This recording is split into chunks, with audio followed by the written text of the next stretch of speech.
So Darlene was saying that she was thankful to all the people that's giving help as food and other temporarily relief. But tell me, unsa jud makaayo? Nagpasalamat sad ko sa mga tao, ma'am, nga nanghatag na pagyapong mga groceries, pero mayo unta, ma'am, ug naa sa gyud mi bahay, ma'am, ba kapuy-an amo. Because she just want her home back. That's what Darlene wanted. Maulagi kay kuandar kay wala. Ay, wa gyud mi kwarta ikapa kuan ani, ma'am, Kusod. ikapausab. Lisod jud ang kita sa kumbana kay igo na jud sa among kaon. So the income, she got no more money to build their home again, and her husband's earnings is just enough for her and the child and their child together as a truck driver for their food consumption. What you're looking at here is another of those houses that's been completely blown away. So you can see there are so many more that need help. Houses like here that we're looking at that is completely blown away, and the family is just making a small abode on the side to just survive. But I'm competing with people that are crying in camera asking for donation to rebuild their homes, or people who think that I'm an idiot for following the laws while they are just seeking donations without accountability. You donors should be, responsible to make sure that your donation will help those people that really needs the help. So it's up to you donors if these houses remain flattened, because I'm also limited to who I can help. There are a lot that's living like this now. All their belongings have completely blown away. And my help will depend on the donations I receive. It's not for myself. It's for the real people in need. And everything that my charity is purchasing is required to be recorded. In fact, it took me 6 months to be registered totally from SEC, BIR, LGUs, and DSWD. And I have to be reporting to them from time to time to report of all the donor donations, issue receipts on donations, make a report on the purchases and the projects. And that's how transparency is when you are a registered charity. You are required to do all those things, whereas our competitions competing with charity to help themselves has no transparency, crying on camera to make you help her build a better house for her and her family. Come on, have some respect. There are more. You are earning in YouTube. In fact, I am giving out more of my earnings to help these people. And it's just devastating when I look at things like this, that my budget received from donors is so limited that there are a lot of houses that needs help. Wala sa kay pangita, Dar. Wala, naramang ko sa bahay, ma'am. So she's just a home Ako'y trabaho. housekeeper for the house. She got no work, so that's why he just do what he can, gardening. You can see that she got a few chickens here just to help out, but she got no. What jud may makuan nga maka-rebuild mo aning balaya. Wala, ma'am. Wala. Wala man sa minay mga ginikanan, ma'am. Because- Kami na lang managsuon. So- Kung sa gami naglisod. So she said that her siblings, they have no more parents to rely on. Her siblings are also struggling themselves, so everyone cannot help one another. So any little help, like the government's groceries and the government's 5,000 pesos, that goes a long way. And what more if you help a person like this to rebuild their house, to become their home again? What changes they can in their life. So this is what I mean, that the donor should also be responsible to whom the donations will be given to the deserving people like Darlene.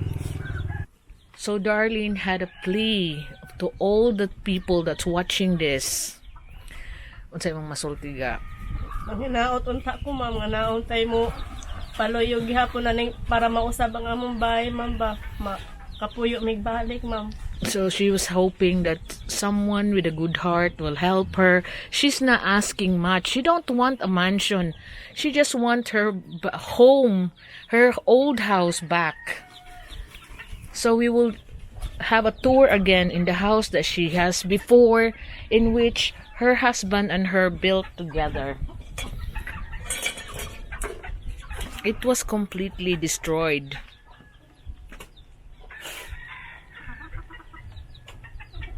And Darlene and her husband is not relying on other people. They rely on themselves, but her husband's work as a truck driver, earning minimal amount of 2,000 a week. So it's just enough for their consumption. But once in a while, they do build this together. Her husband is the one who built this house that they've been living happily for several years. And the good thing is, they own this land, this little parcel of land. They can build whatever they want. But all Darlene is asking is just her home to be rebuilt again. A couple have a... Pilay edad sa inyong anak ga? 15-year-old son, and still in high school. And the husband works hard to provide for his family, Darlene and the son. So it's very commendable, and this is the remaining possession that Darlene had. This is where lang manok ni kuan sa kuan ga. This is where she cooks the food, and this is her chickens that she sometimes sell and sometimes they consume, and she has a little garden there. You can even see the taro vegetables that she and the other vegetables that she planted to supplement their income, supplement their consumption. So donors, you have to be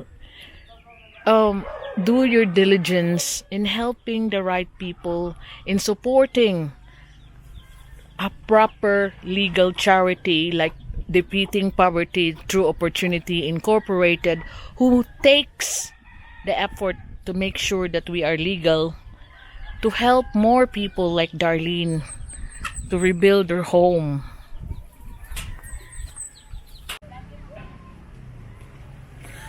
So another one of the example of what I mean about this house here used to be a shed out of wood but completely destroyed. So this is what I've been telling you, that there are a lot of people that really needs help. When they are so helpless, they have their shed completely blown away and they can't just rely on the government to help them rebuild.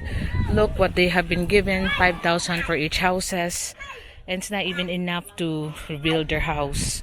So like people like this here, they have concrete, they are not very devastated at all.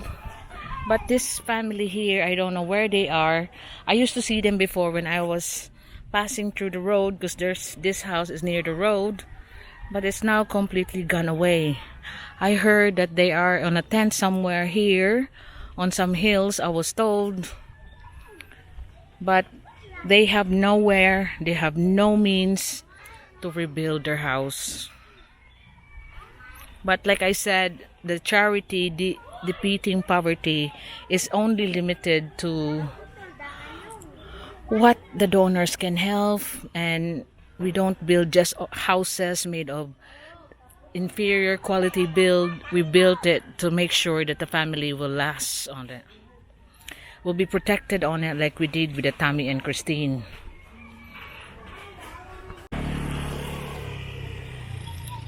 So the shed that you're looking at there were all just bamboo and whatever sheets that they can ask from the neighbors that are flying away is the family that used to live in that completely destroyed house over there.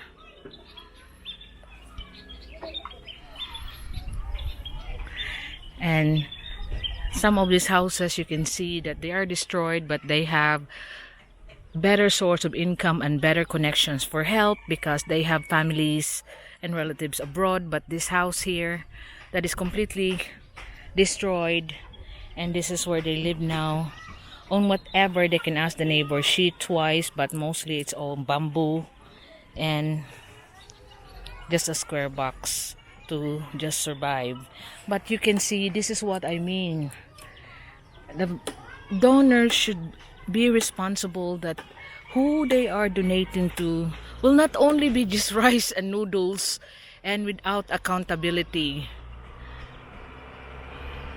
They should be supporting legal charities like defeating poverty through opportunity, because we are making sure that every donation have a receipt, and every donation, every expenses is accounted for, and you will be assured that your help will go to the recipient, not to someone's pocket like some of these bloggers giving rice. You don't even see that the rice was there given, crying in the camera that despite her income from YouTube, she wants you to build her family's house. I mean, there are more people like this that needs help. But I am like limited to what I can help. Although there's so many people like this, like Darlene, that still needs our help. So these are some of the houses that's completely destroyed, but they just put tarps over. But I am so limited to who I can help.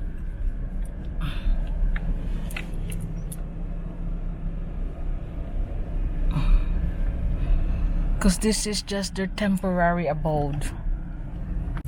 But like I said, they just scrap on what they can do to have a shelter, a temporary shelter. They're waiting for any help, waiting for whatever they can earn to rebuild it properly.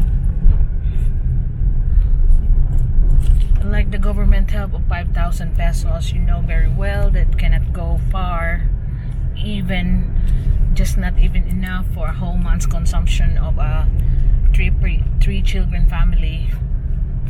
So what more in making their house again?